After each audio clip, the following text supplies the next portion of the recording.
Welcome to the County Manager's Report. I'm Lloyd Higuera. With me is Douglas County Manager Steve Mokrohiski. And welcome, Steve. Hi, Lloyd. How are you? I'm good. Good to have you here. Great to be back. And we're going to be talking about the December 20th meeting of the Douglas County Board of Commissioners. They met up at Lake Tahoe. And at that meeting, commissioners did hear a presentation, in fact it was from you, on the fiscal impact of a 3-year labor agreement between Douglas County and the Douglas County Sheriff's Protective Association. So could you give us some background and details on that? Sure. This is the third of 3 contracts that we put forward, and the board is now approved for the 3 bargaining units that we have, labor associations within the county. And we had negotiated, and the board had previously approved contracts with the sergeant's bargaining unit and with our general employees. And both of those contracts were for 3 years, and so this is the third, and this rounds out the contracts for all of our employees, and it is again a 3-year contract that we're pleased with this. It's, last fiscal year all of our employees took the equivalent of a 5% salary reduction, and we've now worked to develop long-range labor contracts that sort of put ourselves back on a path towards stabilizing the growth in expenses. We had several years of, anywhere from 6 to 10% increases in salaries and benefits, and it just was not that growth in expenses when personnel costs are 72% of our budget, is really unsustainable over the long term. So we kind of we were on this trajectory that was really high growth, and we brought that back down last year, and now we're slowly starting to come back to a reasonable place. So I'm pleased with this contract. It over the 3-year period, it has a net impact of $423,000 in salaries and benefits over the 3-year period. There are no merit increases in any of the 3 years for the deputies, and there's no increase in health insurance contribution by the county for the 3-year period. It also includes a reduction in costs for certain items, particularly uniform allowance for deputies. They typically get $1,200 in uniform allowance. It brings that down to 0 for this current year, and then the next 2 years they'd get half of the amount that they had previously gotten for that. So we actually have a savings as well as some restoration of pay that's happening in this contract. So I think it has some cost increases over the 3-year period, but again, we've built this into our 5-year financial forecast, and that's what we kind of go back to how we're managing our finances. We had been on this year-to-year path every year of just kind of saying, okay, what does the budget look like next year? And in the past year and a half, we really said we need to look over a long period of time, over a 5-year horizon, and understand what do we need to do structurally within our budget to get it back in balance and really be on a financially sustainable path. And so these 3-year contracts with the employees help us really stabilize the biggest cost of our expenses in labor and get us back in a path so our revenues can recover and we can continue to provide the highest quality, cost-effective services to our citizens as possible. Well, as you kind of indicated there in that answer, commissioners did approve the 3-year labor agreement between the Sheriff's Association and the county. And so that makes all 3 contracts now 3-year contracts? So all your labor contracts? That's right. We have 3 bargaining units in the county. As I said, the deputies, which was approved at the December 20th, the sergeants, which is approved back in, I believe, June or July of 2012, and then the general employees. And then we have a class of employees that are called non-represented. They don't work under a collective bargaining unit or a labor contract. Employees like myself, the managers, directors, and elected officials for the organization. So all of these, basically 100% of the employees in the county are now, the compensation package is essentially set for this current year and for the next 2 years. So we now have certainty when we look at our budget over the next this year and the next 2-year period. We know what the labor costs are going to be. We don't have to guess. We don't have to build back in a cost and then figure out how we negotiate it in or out or any of those. We know what that is going to be, and so 72% of the expense side of our budget is locked in for the next 2 years. That that's a great thing to have when it's not built on significant increases. It's really built on stabilization of costs for us to have some predictability to our future costs. And it also, you look at the opportunity cost now of not having to spend all the time we've spent the last several years annually negotiating, months and months of negotiating. I estimated, we went and looked at this, the amount of time both from management and from labor negotiating these 3 different contracts. It was probably a couple $100,000 per year that we were spending when you factor in all the staff time and costs wrapped up into this. And so we've eliminated that cost for the next 2 years because we have a 3-year deal. So I think it's a good thing, and I'm excited about the opportunity to go forward the next couple of years, manage our finances responsibly, and not have to go through this annual process of dealing with contracts. Yeah, it should make budget building a whole lot easier. Well, again, we have certainty and predictability. Right. So now our budget team can sit down and say, okay, the personnel costs are locked in from a salary standpoint, and let's look at the revenue side of our budget. Let's look at the other expenses in our budget and do what we can to tweak those and bring it in line. Okay. Also at that meeting on December 20th, commissioners approved a one-time payment to county employees of $250. As you mentioned, employees did take a 5% pay reduction 2011 to 2012. So this is a way of not making up for that, but at least easing some of the pain. But where does where's the funding come from for that? Yeah, so this is a up to $250 one-time payment for non-represented employees and Douglas County Employee Association. So our sort of the non-law enforcement, non-public safety folks who gave up 5% salary cut last year and have a different contract for the next 3 years. The 5% salary reduction that these employees gave up last year equated to over $1.1 million in savings. The $250 one-time payment for these employees is approximately $70,000. So even after we make that $250 payment, there's still a net savings of over $1 million from the 5% salary cut. And this is, as you said, it's really intended not to restore everything that was taken back. That was used really to balance our budget and stabilize our costs, but to recognize the quality and the value of the employees that we have in our organization, and that are, in my opinion, are really doing a great job providing the highest quality services possible at the lowest possible cost to our citizens. And that's what we do. We're a service-based organization. We don't manufacture goods. We provide a public service to the community, and we're trying to do it in the most cost-effective way possible. We've made a lot of cuts. We're down 65 positions, a lot of reorganization of departments, reduction in salaries, holding positions vacant. So we've done a lot of things to tighten our own belts, and this was an opportunity to say, just as any employer, public or private, does, you recognize your most valuable asset, and in our case, our most valuable asset are employees. If we don't have really good employees providing really good services, it's going to be felt in the community. And so that's the purpose of this. It's a small gesture, during this tough time, and has a small impact, and it will be paid with operating budget savings from last fiscal year. So we responsibly, as we have a history of doing, manage our budget in the black, and we typically have a little bit of money left over at the end of the year if we've done our job right.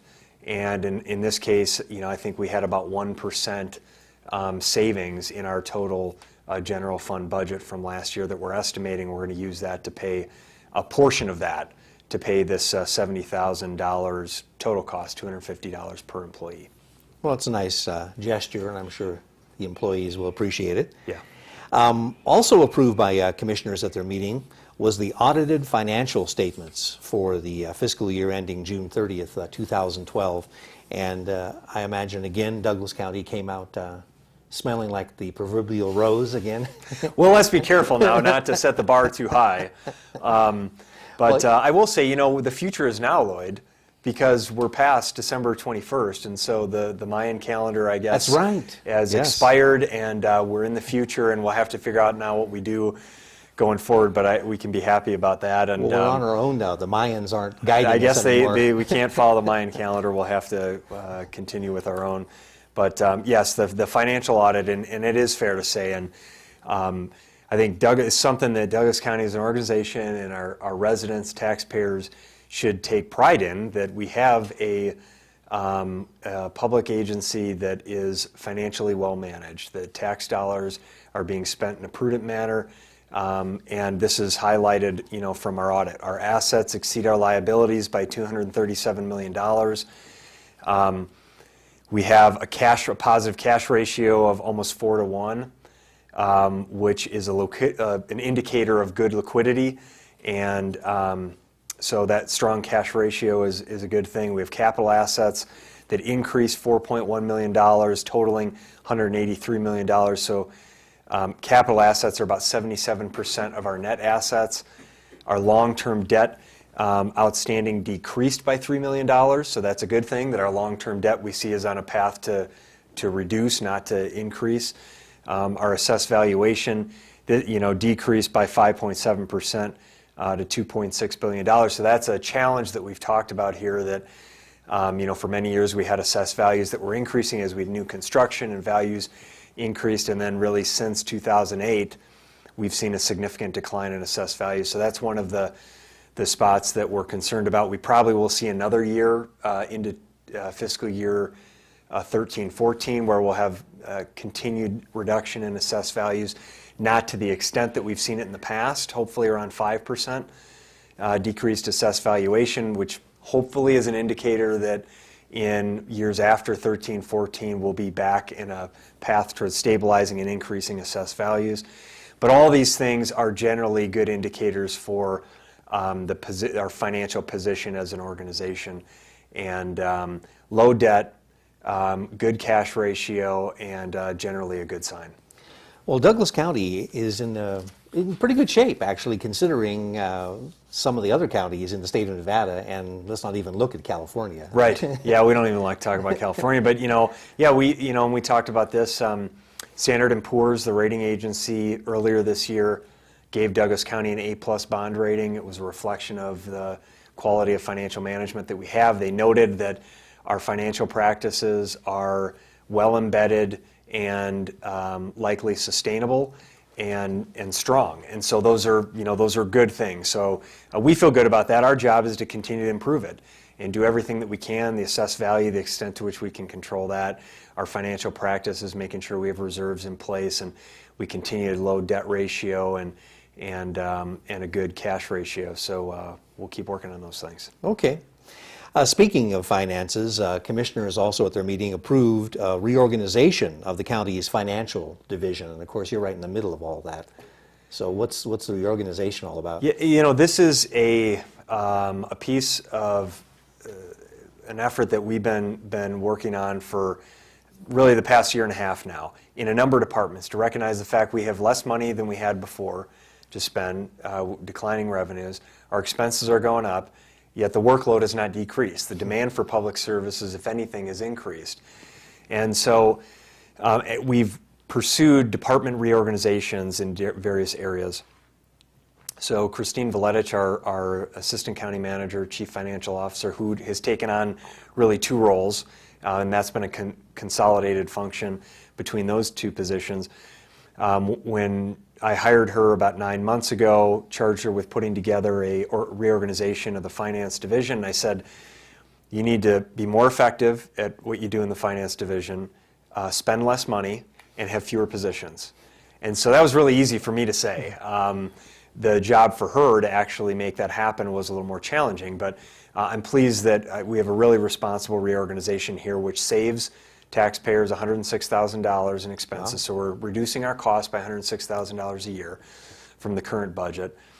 We have one fewer management position that we're eliminating as a result of this, and we're going to be taking on more work in this area, doing strategic planning and project management in addition to budget, financial management, and accounting services. So this, the short story of this is it creates greater accountability, more effective structure, a stronger focus on financial analysis, projections, planning, accounting, and reporting, and career development and succession planning.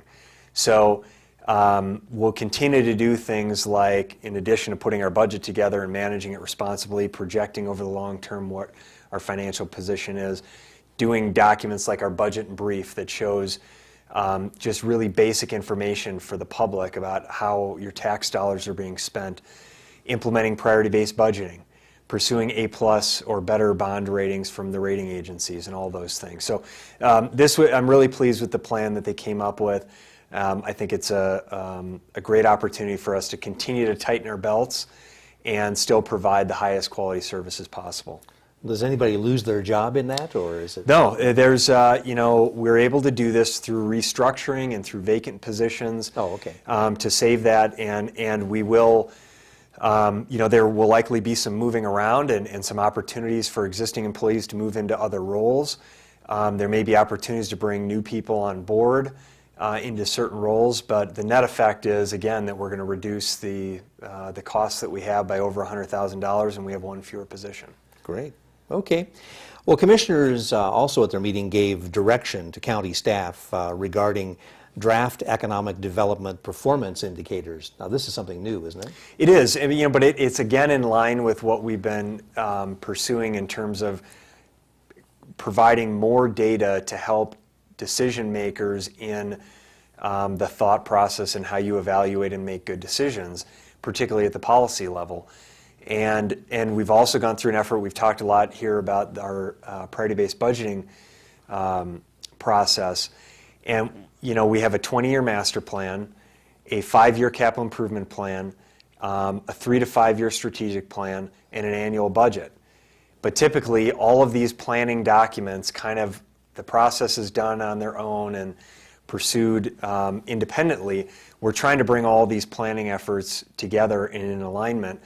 And this effort to develop performance indicators and economic indicators is taking a look at all of the indicators within the master plan, the strategic plan, the annual budget, the capital improvement plan, and bringing forward data that will help the board and myself and other decision makers in the process of making improvements in various areas. So we're looking at things like compiling data on the unemployment rate, the net new businesses in the community and in the various towns that we have, our room tax revenue, single-family home sales, average annual wage throughout all industries, the average annual wage for specific industries, the percentage of jobs by industry, and a number of other data points that we can collect information. We're going to update this on a quarterly basis, and our goal is to have, we have a rather lengthy kind of spreadsheet that outlines all these indicators, and we'll compare it year over year so we can see trends and help, again, use that as a good way to inform decisions that we make.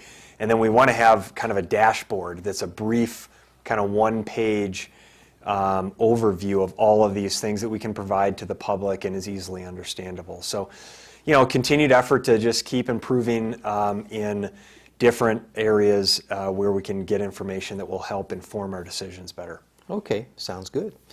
Well, last item on the agenda was, it sounds like to me kind of a housekeeping thing, but it was kind of intriguing. Commissioners approved a development application. Usually you think, oh boy, that's going to be something big, to abandon 34 square feet right. of property in the Marlow Bay Zephyr Heights area of Lake Tahoe. What's the story behind that? Well, this is a drainage easement that the county has that's adjacent to a private property. And you're right to say that it was sort of an administrative cleanup item. The property owner came forward and requested the county abandon this 34 square feet of the easement. What happened was the home was accidentally constructed, a portion of the home was accidentally constructed into the existing drainage easement. And so we're in a position of, well, if the county goes in and has to make improvements to this, what impact does that have to the private property owner, and vice versa. So the private property owner came forward and asked that we abandon that 34 feet for the primary purpose of providing a clean title to the property owner. So the board ultimately approved that action, and sort of a cleanup there. I see. Okay.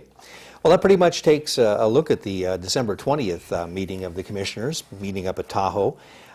We do have another meeting coming up, the first of the year, of course, and that is on January 7th, so it's a different date, a different day of the week, and also maybe if you have some preview items that you want to share, that'd be great. Sure. Yeah, Monday, January 7th at 1 p.m. will be in the Carson Valley at the old historic courthouse. Will be the next board meeting. And the first meeting of the year is typically first you have the election of the chair and vice chair by the board. And so the clerk treasurer, Ted Thron, will start the meeting off as the term of the chair and vice chair expire at the end of the year, calendar year. And so they'll start the meeting off with the election of the chair and vice chair.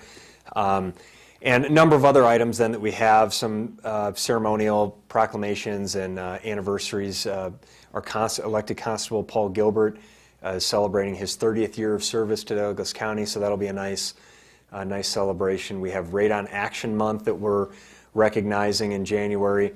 The Douglas County Sheriff's Office and Captain Amamy typically provides an overview at the first board meeting of the year on the New Year's Eve events and what's happened and how did we do, how many people did we have out, major incidents. And so Captain Amamy and the Sheriff's Office always do a great job of informing the board and the public about New Year's Eve at Lake Tahoe. So they'll do that again. We'll have a really nice presentation on Connect Nevada. Douglas County, I don't know if you saw this, is the first county in the state of Nevada and one of two in the country, I believe, rural counties to be certified as through this Connect Nevada program for broadband connectivity. Oh, right. So we'll have a presentation on that, which will be really nice. And then the appointments to the advisory boards, Senior Service Advisory Committee, Park and Rec Advisory Committee, the Board to Manage Wildlife, Genoa Historic District, all of these boards and committees that the board appoints to that are advisory happen at the first meeting in January, and so we'll have those on there. And then, of course, the appointment of commissioners themselves to the boards and committees that they'll serve on. So those are the major items that we have at this point for January 7th. Okay.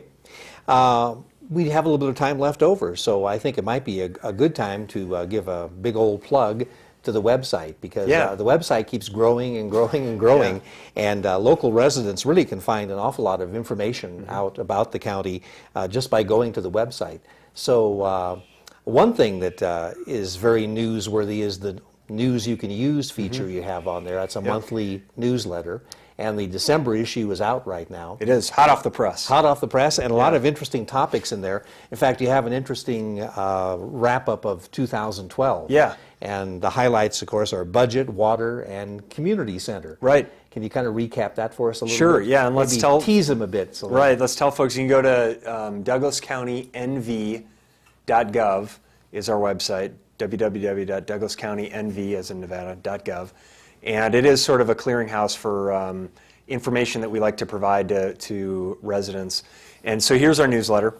And it's really brief, just 4 pages. And we try to cover interesting and current topics. But we talk, as you said, Lloyd, in the December issue about, we do this on a monthly basis, the highlights from the last year. So we talk about the budget challenges, our 5-year forecast, $3 million shortfall, how we balance that, revenue shifts and reduction expenses, water and stabilization of water and sewer rates, the financing plan for the construction of the new community and senior center, and then breaking ground for that facility, eliminating the $24.7 million Riverwood obligation, the A+ bond rating that we received, $1.3 million in airport funds from the federal government. That we talk about, a number of other things, so I won't give it all away, but there's some good things in there. We talk about the Tahoe Regional Plan that was recently adopted by the Tahoe Regional Planning Agency Governing Board, and this was 8 years in the making, and just some great progress that we're making in Tahoe. Really excited about that. We talk about the Finance Division reorganization, a little more detail than we provided here. And our new Human Resources Manager, Norma Santoyo, who's coming from the Nevada Department of Public Safety, She'll start on January 7th. Really excited about her contributions. And she's another person that's a Douglas County She is. person. I read the article there. Yeah, we did. Went to Douglas High and the whole thing. Yeah, she's a resident of the Carson Valley. She graduated from Douglas High, has an MBA, and has worked in the state of Nevada for the state and for Carson City and others for 19 years. And we're really excited to have her join our team. So I also have, I quoted the great Dr. Seuss in this. I was really happy about that. You got to have a little fun every now and then in the recap of 2012. So it's a good newsletter, and invite people to come on our website and take a look at it. And this very program is on there. It is. You can catch it on. Yeah, maybe you're watching it right now. Yeah, spooky. You mentioned the TRPA regional plan being approved. Can you give us, maybe we only have about 2 minutes left, okay. Sort of in a nutshell, what does it mean for Douglas County? Yeah, there's a lot in the regional plan, and I will tell you, just as a broad comment, a great collaborative effort, and Joanne Marquetta, the executive director of TRPA, just outstanding leadership that her and her staff provided throughout this process. It was a monumental effort to get this through, really collaborative, and so there's a lot there and more information than I can share, but from a local government standpoint, what we're really excited about is the opportunity for Douglas County and other local governments to participate, have memorandums of understanding with TRPA to take on more of permitting of smaller projects. So these would be residential type improvements to homes or other smaller commercial or residential development type projects that Douglas County could now permit so that residents would come to Douglas County for that permitting process as opposed to TRPA, which potentially, and we anticipate, will expedite the review process for people coming who, if you come to Douglas County, we will probably be able to do it quicker than TRPA would be able to do it. So that's one big benefit. A number of other things that we're excited about, and a lot of collaboration. I served on the bi-state Nevada-California consultation group that negotiated a number of the changes and concerns between environmental groups and business groups and local governments. And so water quality, BMPs, it really focuses on redevelopment of the built environment to improve the natural environment. That is the thrust of this regional plan, and we're excited at this being a starting point for future improvements in the Tahoe Basin. Well, we'll have to watch how it all evolves. It'll be very interesting to watch, that's for sure. Well, Steve, I want to thank you for being here. Thank you, Lloyd. Happy New Year. Happy New Year to you too. Have a great 2013. Let's. And I want to thank you for all the information. And that's what we do here on the County Manager's Report. We talk mainly about the actions taken by Douglas County Commissioners. I'm Lloyd Higuera, and we'll see you next time on the County Manager's Report.